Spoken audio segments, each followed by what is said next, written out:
Estamos aquí de regreso en La Mano Limpia. Vamos a hablar a continuación del tema de los agentes que trabajan de una u otra forma, dentro o fuera de Cuba, cubanos o no cubanos, para el régimen de La Habana.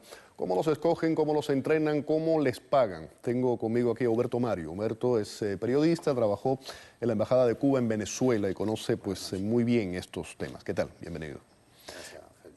¿Cómo se escogen a esos agentes? ¿Cómo en un momento determinado no sé, el Ministerio del Interior, la persona que se encarga de decir a esa persona, los escogen, dicen, este es el hombre que yo quiero? Todos los oficiales o los futuros oficiales de la inteligencia... ¿El hombre o la mujer?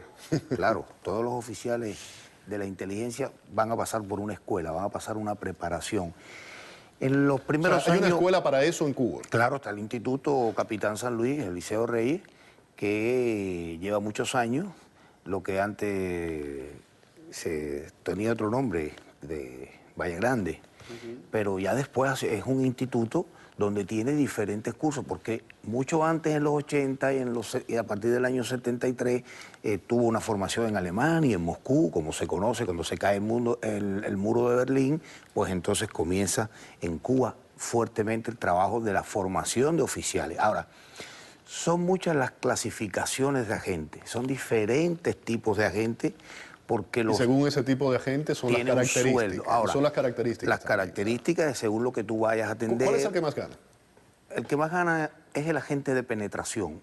El agente de penetración siempre va a ser para el enemigo un desertor, un traidor a la revolución, un tipo que tuvo divisiones dentro de la revolución. Juan Pablo Roque, por ejemplo. Por ejemplo, Juan Pablo Roque, por ejemplo, los 5 espías estos que han estado presos, que llegan aquí con una leyenda. Hay que crearle una leyenda. ¿En dólares? Sí, sí.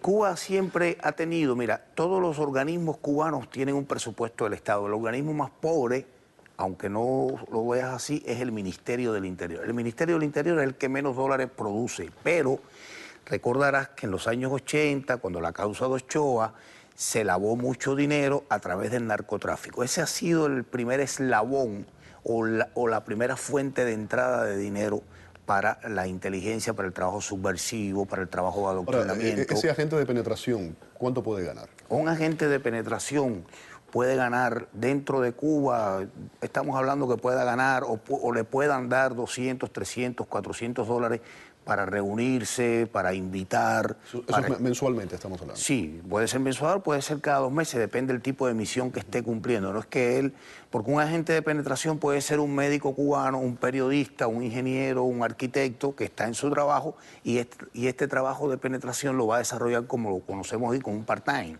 Entonces él va a penetrar, digamos, la organización de Antunes.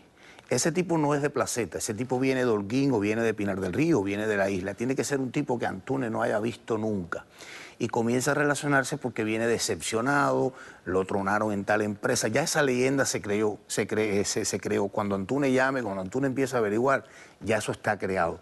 Y entonces es sobrino y tiene un tío en Barcelona, ya ese tío existe en Barcelona, y comienza a penetrar. Él tiene que invitar a Antunes a la bodeguita del medio en La Habana a tomarse unos tragos, o tiene que invitarlo a un hotel en Varadero, entonces él lo paga.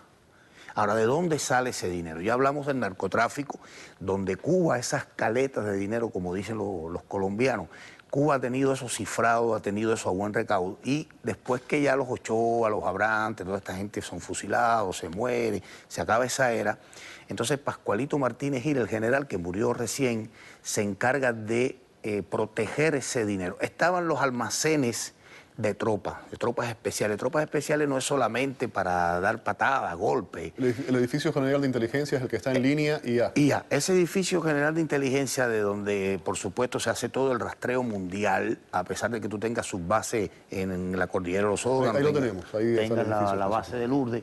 Pero ahí se maneja también la economía. Ya te hablé de los agentes de penetración. El agente de penetración puede que sea el que, para mí, es el que más gana. Pero estamos hablando dentro de Cuba, fuera de Cuba. No, fuera de Cuba. ¿O fuera de Cuba? Fuera de Cuba. ¿Y cuál es el salario fuera de Cuba? Dentro de Cuba me hablabas de unos 300, 400 Fuera de Cuba dólares. puede llegar a ganar un agente de penetración hasta 1.500 dólares. Mensuales. Puede trabajar en un Home Depot o puede trabajar en Caracas, en tal lugar, o en Madrid. ¿Quién le paga? ¿Quién le paga? Ok.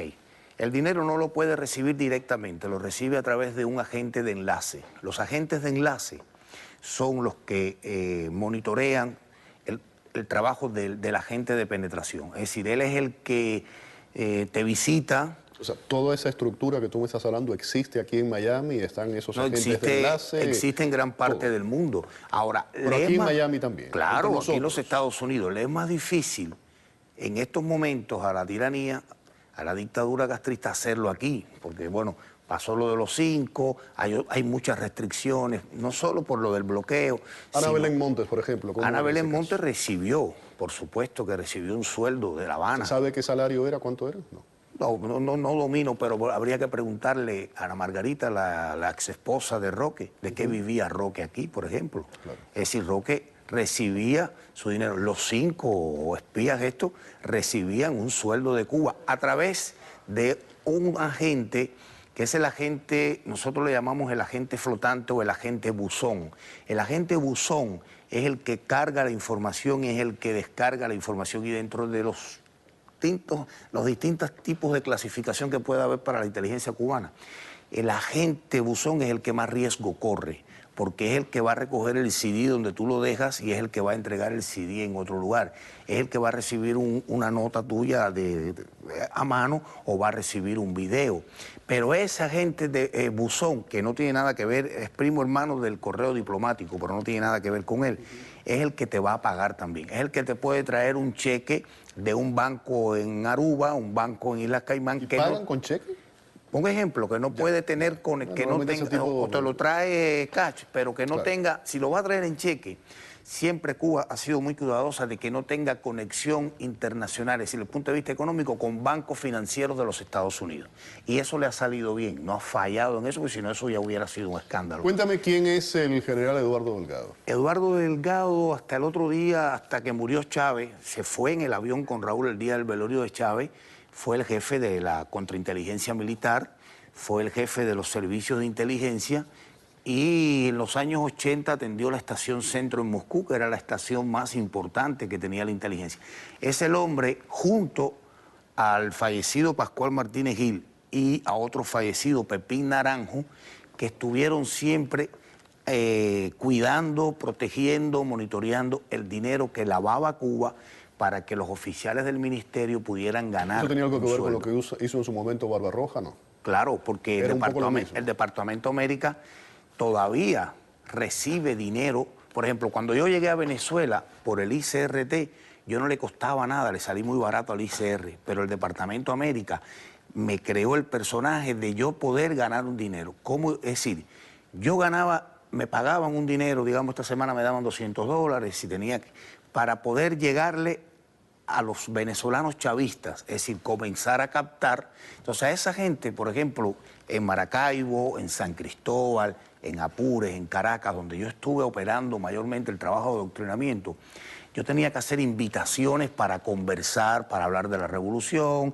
para hablar de sus cosas afines con Chávez. Entonces yo los invitaba a cenar. ¿Y tú tenías a alguien siempre que a ti te estaba monitoreando lo que hacías? Claro, ese es el trabajo de la contrainteligencia y tenía, por supuesto, mira, hay una empresa en Venezuela, una empresa cubana, farmacéutica, que es adjunta, anexa a biotecnología, que se encarga supuestamente de vender, no hay medicamentos en Venezuela, pero de venderle los medicamentos a todos los países que pertenecen al ALBA. Ese dinero, un gran % de ese dinero lo utiliza la inteligencia cubana, el Departamento América, para desarrollar todo el trabajo subversivo en América Latina. Bueno, tengo que irme, pero te quiero hacer esta pregunta. Una vez que uno de esos agentes, aquí en Miami, por ejemplo, dice en un momento determinado, puede ser de dos formas, dice, no quiero seguir en esto, o el régimen, en un momento determinado, dice, no me interesa más. ¿Qué pasa con él? ¿Cómo se hace? No, si es un agente sembrado, es un agente de posición, esa es otra categoría, esos son los que más vida tienen dentro de la inteligencia, esos tienen entre 5 y 20 años.